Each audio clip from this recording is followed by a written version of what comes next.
प्रिय साथियों नमस्कार।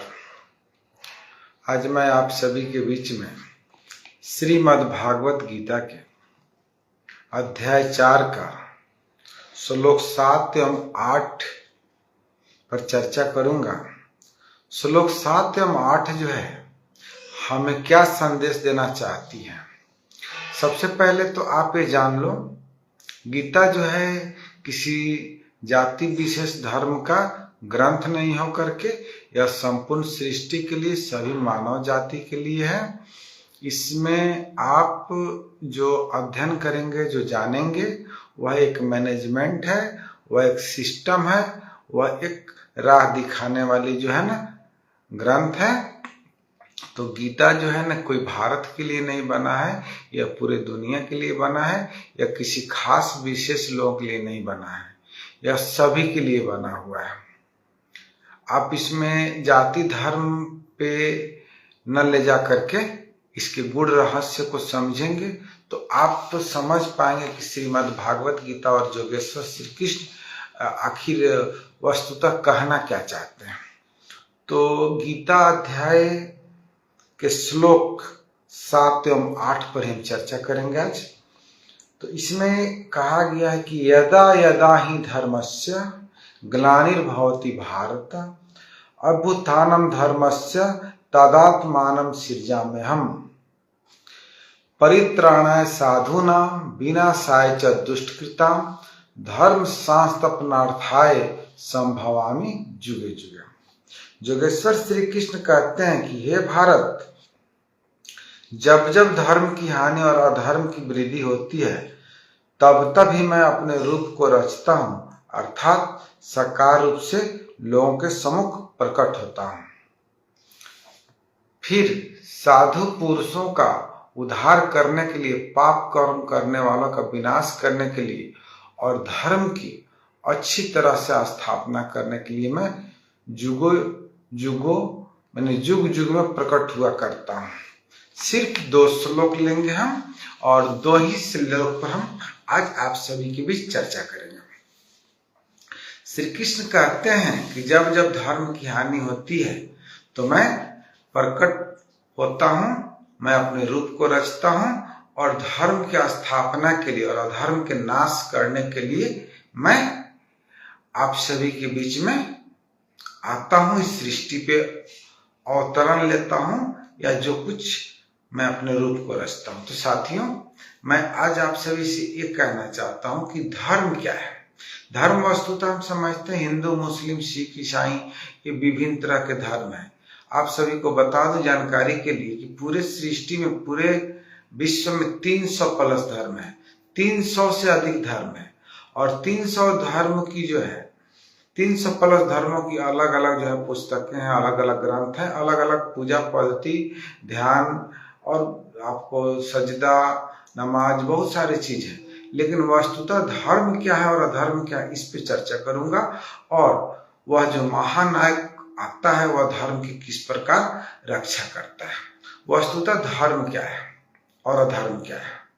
धर्म है कि जब हम धर्म के वजह से हम पहचानते हैं कि कौन व्यक्ति हमारे लिए पूजनीय है, कौन माँ है, कौन बहन है, कौन क्या है। जैसे बच्चों के साथ आप प्रेम और स्नेह रखते हैं और आप पहचानते हैं कि यह मेरी माँ है, यह मेरी बहन है, आप पहचान पाते हैं। धर्म ही आपको मार्ग बताता है कि माँ का सम्मान करना है, बहन का सम्मान करना है, छोटे बच्चों से स्नेह रखना है और उनको मार्गदर्शन देना है, उनसे प्रेम रखना है, स्नेह रखना है। और जब आपका धर्म का लोप हो जाता है तो आप नहीं पहचान पाते हैं किसकी बेटी है, किसकी बहन है, किसका सम्मान करना चाहिए, किसके साथ कैसा व्यवहार करना चाहिए। जब आप व्यवहार को भूल जाते हैं, सम्मान को भूल जाते हैं तो आप अधर्मी हो जाते हैं। धर्म का ही देन है जिससे आप अपने पत्नी को पत्नी समझते हैं, आप अपने बहन को बहन समझते हैं, माँ को माँ समझते हैं, दूसरे भी बुजुर्ग को, श्रेष्ठ जनों को जो है ना आप इज्जत करते हैं, सम्मान करते हैं, उचित स्थान देते हैं। यह धर्म है। न कि बहुत सारे ग्रंथों की बात मैं धर्म नहीं कहूंगा, लेकिन इसी में जब आप क्या करते हैं, जब आपके सामने कुछ गलत हो रहा होता है और आप वहां पे आप खड़े नहीं होते हैं तो आप जो है ना अधर्मी की श्रेणी में आते हैं।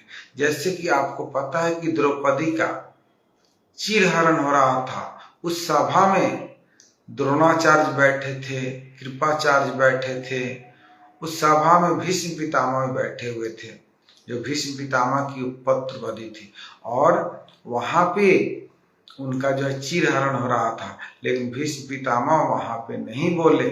भीष्म पितामह ने उसके बचाने के लिए कोई कदम नहीं उठाया, तो उन्होंने क्या किया, अधर्मियों का साथ दिया, पापियों का साथ दिया।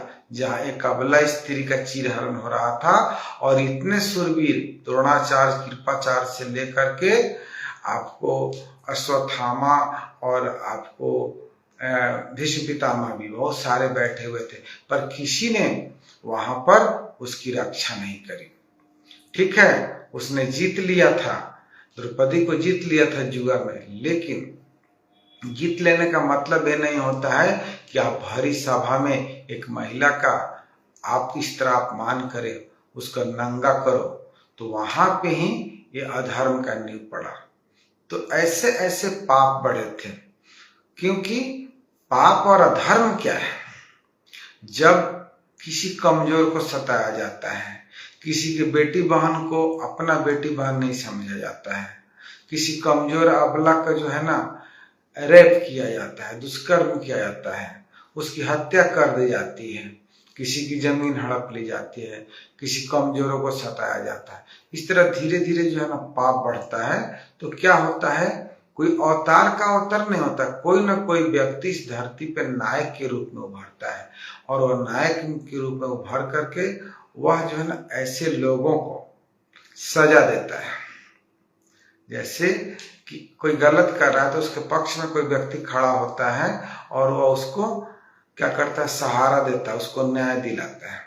इसी प्रकार जो ईश्वर है, जब आप पूरे गलत प्रक्रिया में गलत मार्गों पे चलते हो तो उसके बाद जो है ना पूरी दुनिया में लूट खसोट व्यभिचार बढ़ जाएगा, लोग लोभी हो जाएंगे, पापी हो जाएंगे, कोई बहन बेटियों में मतलब भेद नहीं करेगा, माता में भेद नहीं करेगा, तो कोई ना कोई व्यक्ति जो है ना ईश्वर के रूप में आ करके जो है ना इसके खिलाफ जो है ना क्रांति लाएगा, बगावत करेगा, और वह जो है ना उस पापियों को, उस अधर्मियों को सजा दिला करके जो है फिर से आपको सही मार्ग पे लाएगा, फिर से धर्म की स्थापना करेगा।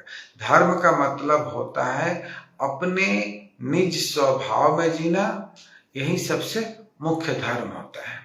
धर्म का मतलब ये नहीं होता है कि आप जो है, धर्म का मतलब ये नहीं होता है कि आप जो है ये बहुत सारे पुस्तकों को पढ़िए और उसने, धर्म का मतलब है आप पहचानो कि किसको मेरी बहन है, कोई बेटी है, लोगों की बहन बेटियों को इज्जत और सम्मान दो। जब तुम धर्म पे चलोगे तो तुम्हें कभी कोई नुकसान नहीं करेगा। इसीलिए कहा गया कि जो धर्म के मार्ग पे चलता है धर्म उसकी रक्षा करता है। धर्म कब रक्षा करता है? धर्म रक्षा करता है जब हम सही मार्ग पे चलते हैं। जब हम गलत मार्ग पे चलेंगे तो हम क्या हो गए? अधर्मी हो गए, तो हमारा धर्म रक्षा नहीं कर पाएगा। तो धर्म रक्षा कब करता है? जब हम सही मार्ग पर चलते हैं, और सही मार्ग पर चलना ही धर्म होता है। धर्म कोई बहुत दूसरा चीज नहीं होता।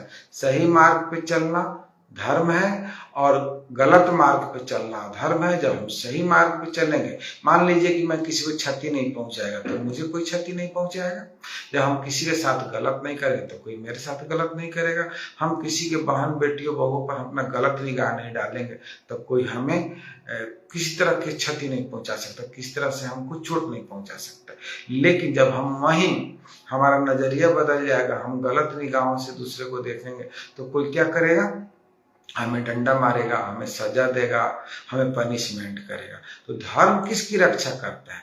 जो सही मार्ग पे चलता है, और सही मार्ग पे चलना ही धर्म कहलाता है। बाकी जो बहुत सारे जो धर्म बटा हुआ है उस धर्म की मैं व्याख्या नहीं करूंगा, उसकी बात नहीं करूंगा। सही मार्ग पे चलना, मानवता के मार्ग पे चलना और सहयोग के मार्ग पर चलना, लोगों के सेवा के मार्ग पर चलना, मानवता के मार्ग पर चलना ही धर्म होता है। और जो व्यक्ति इन मार्गों पर चलता है, धर्म उसकी रक्षा करता है।